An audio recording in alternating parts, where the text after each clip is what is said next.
দেশজুড়ে আলোচনার কেন্দ্রে সাভার এই পরিত্যক্ত পৌরসভা কমিউনিটি সেন্টারটি গত কয়েক মাস ধরে ছিল আতঙ্কের নাম।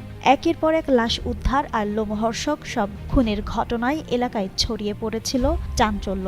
অবশেষে র্যাবের জালে ধরা পড়ে মূল অভিযুক্ত মশিউর রহমান সম্রাট, কিন্তু গ্রেপ্তারের পর বেরিয়ে আসছে একের পর এক চাঞ্চল্যকর তথ্য।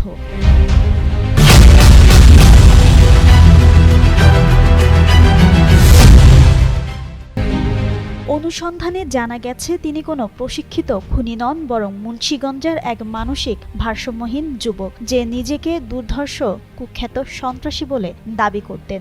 সম্রাট নামে পরিচিত এই যুবকের আসল নাম সবুজ শেখ, বাড়ি মুন্সিগঞ্জের লোহজং উপজেলার মৌছামাদ্রা গ্রামে। স্থানীয় এক সাংবাদিকের নেওয়া 2 বছর আগের একটি ভিডিও সাক্ষাৎকারে দেখা যায় সবুজ নিজেকে কুখ্যাত সন্ত্রাসী বলে দাবি করছে। শুধু তাই নয়, 64 জেলায় বোমা হামলার কৃতিত্বও নিতে চেয়েছিলেন তিনি।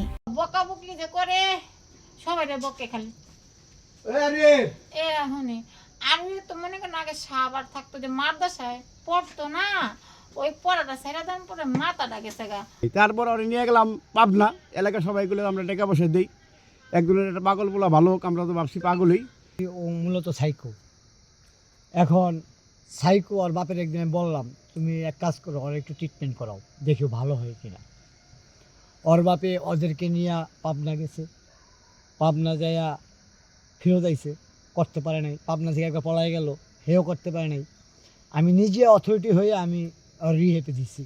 পরিবার জানায়, সাভারের একটি মাদ্রাসায় পড়ার সময় থেকেই সবুজের আচরণে পরিবর্তন আসে। এক পর্যায়ে তিনি মানসিক ভারসাম্য হারিয়ে ফেলেন। অবস্থা এতটাই বেগতিক ছিল যে তাকে শিকল দিয়ে বেঁধে রাখতে হতো।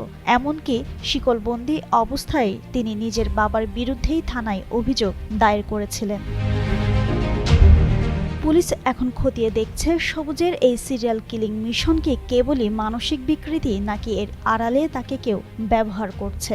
বিশেষ করে পরিত্যক্ত ভবনে বসবাসের আড়ালে তার এই নৃশংস হয়ে ওঠার নেপথ্যে কোনো উগ্রবাদী দীক্ষা কাজ করছে কিনা তা নিয়ে চলছে তদন্ত।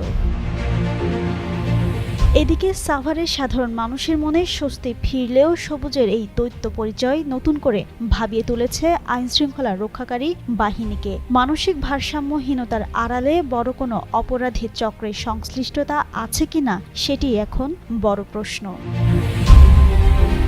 জিন্নাত আরা ঋতু, যুগান্ত নিউজ।